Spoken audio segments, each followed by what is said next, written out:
Welcome to another edition of Lessons from My Mentor. So these are real lessons that I received from all the mentors that I had. For those who may have missed the first episode, every other year since, 1994, I've had a formal mentor. So this is a formalized relationship with a contract and everything. Talks about when do we meet, who's responsible for the meeting agenda, that there'll be a meeting agenda, what are the objectives for this relationship. So it's like formalized, all on one sheet of paper, of course. So one of them that I learned is really to step up and grab what you want. I mean, it sounds sort of cliche, but I'll tell you what it means in terms of your career. So the way that I became a CIO is I was 33 years old and I only had about 5 or 6 years of actual experience in IT. I was sort of got a late start because I had graduate school and it took a while to like get that first like salaried position. So I toiled around a bit until I got there. So I really had a late start and didn't get into IT until I was about 28. So I found myself actually as a director, got hired as a director. So I did, sort of make up for that lost time, but no one really ever had trained me or anything like that. So like many of you, I aspired to be a CIO. So I developed a career plan, which is something we'll talk about some other time, on one page. And at the top of the page, like that vision for my career was to become a CIO. So when I was 33 years old, a few things happened. I was at this academic health system, about $3 billion in revenue at the time. It's University Hospitals in Cleveland. And the CIO was let go. And so there were a few of us around, sort of looking around at each other, and they started a search. And so they asked me to step in as interim, but clearly as a 33-year-old, I was not going to be a CIO of a major academic medical center without having any much experience. So they went out and did the search, just like a classical search that's still done today, right? They work with a firm, and that firm, does their thing for a few months, tries to attract, a slate of candidates. And then ultimately, maybe, I don't know, 5 are presented. And then they maybe choose 3 based on the paper to come in and go through that whole process of interviewing and things like that. So my role was really to kind of host these 3 individuals that came through. I wish I remember who they were. Could be kind of fun now. They came through and I hosted them and I sort of gave them like the lowdown, like the good, bad, ugly of IT, just whatever information they needed to best prepare themselves for what lay ahead in terms of all their interviews. And then, I know it's somewhat bodacious to think this, but I sort of sat back as like, wow, I don't have the experience they have. Clearly, they were all like me now, right, in their 50s with a lot of good experience. But geez, I think I could do this job. And I know, again, a little bodacious, maybe a little bit arrogant, but there was a part of me that I just want to be a CIO. And so but I was a good soldier, right? I helped these people go through their process. But then it really dawned on me, and something one of my mentors had told me is like, grab stuff that you want. So what's happened over time is we're kind of wired that way. Like we want something, we go after it. But society kind of pushes us down, especially the higher up we go. Like if we keep this in a career discussion, higher up we go, like sort of the cultural norms sort of like push you down. Like the less wild you can be, the less risk you can take. So you got to get pushed down. It's like, well, that's a pretty big risk for me to say, hey, how come you're not interviewing me? And, and then then my low self-esteem is hurt, or, there's a lot of different reasons. But I think is part of society. Like when we were little kids, we were going to like take that hill. You didn't care who was on that hill. You were going to take that hill. But something happened over time that just kind of like pushed us down to something less than what we were made to be. So around the same time, my mentor also gave me this book. It's called Wild at Heart.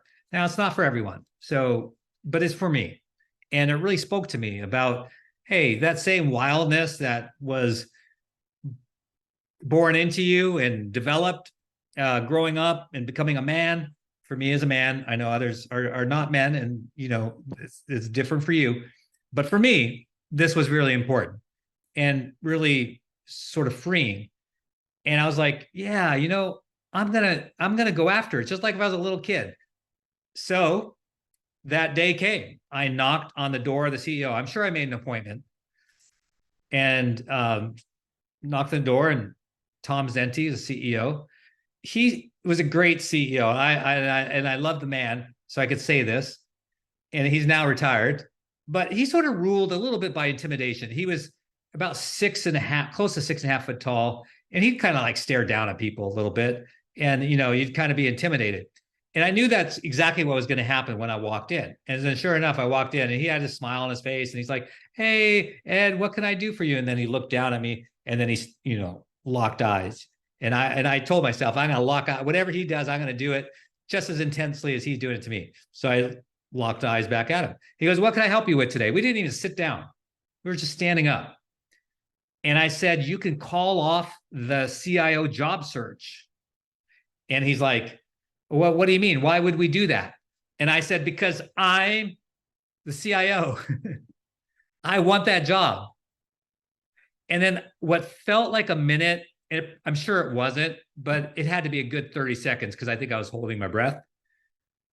He just stared at me, like to see if I would flinch, if I would like break out of sweat.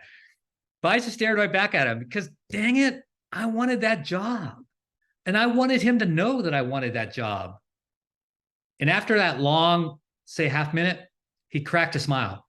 And he said, and I won't say exactly what he said, but you can figure it out. He said, "Anyone that has the blank to come into my office and tell me to shut down this recruitment process because they want the job, I'm compelled to give it to them." And that's exactly how it went. He said, "All right, Marks, I'll give you 6 months." So he gave me 6 months. And so immediately I went back, I had my little celebration, called my wife. And the next day I was back in his office. And he's like, "Marks, what do you want?" And I was like, "I'm going to show you where I am with this and what I'm going to be doing." And so I presented him an org chart. And on that org chart was no longer my former role. And so he's saying, "Well, Ed, what happens when, you don't get this job? There's no job for you to go back to." I said, "That's right." It's like, apparently, supposedly the Vikings, right, would take new ground, burn their ships so no one could run it back home. And I was like, "I'm all in. I either going to make it happen or I'm not." And he asked me, what do you need to be successful? I said 2 things. I said, "You need to send me to Chime Boot Camp," which he did and was a game changer for me. And I said, "You need to mentor me." And so he became my mentor. I want to say it's 2004. So that year, he was my mentor for the entire year with that formal process. Things ended up well. My team really came together, the Whiz Kids I talked about before in different recording, and we just nailed it. And the rest is history. I spent 8 years there. And when I left, and again, I feel free to say this now because so much time has passed and the individuals there are gone, I was given 3 counteroffers. And I just by principle, I never take a counteroffer, but I was given 3, and including, taking over a large part of the finance. And that's kind of cool. And that's how much faith they had in me. And I'm so glad that I took that chance, that risk. I got rid of that fear. I mean, I was scared. I'm not going to tell you I wasn't scared, but I put that fear aside and I was like, I got to do it. You only live once. What's the worst thing that could happen? They'd say, "Nice try. Maybe in 10 years, maybe if the next person leaves, you can take the role." That's about the worst that could happen. So I know it's kind of a far out story, but it's true. And I'm going to tell you that I know of 3 other CIOs today, very prominent ones. I'm not going to tell you their names. They'll know it that are watching, and they know the story, obviously, because it's true. But I gave them the same counsel. They were in a situation, one of them, kind of this interim thing. They were like a director, and this is a big health system. This is a very prominent health system. And now she's at an even more prominent health system. It was the same thing. They were bringing in, 50-year-olds with the experience, probably in her, she's female. They're probably guys. And so she had to fight through even more stigma or fear, I suppose, and went and told the CEO that she wanted the job, and they gave it to her. There was another gentleman who I helped in a similar situation. he was a CISO, and he wanted to really get to that next. He wanted to become a CIO. And it's kind of like a divide. There shouldn't be, but some people might see it like that. And he was super young. I mean, I was 33. This guy was in his 20s. And there's an academic medical center. And he did the same thing. He was reporting to the CEO. It's like, wow. So my lesson that was given to me that I took to heart and executed on and created my career is that you should take that risk. Don't let fear come between you and what is your right or opportunity, and then just wish you had done something differently. Like, because I've given the same counsel to other people and they were scared and they didn't do it. And they're still today deputies or vice presidents, which is fine. There's nothing wrong with that. But they wanted to be a CIO. And the only thing that's holding them back is themselves, is that fear of saying, hello, I'm the person. To take that confidence and say, hello, I'm that person.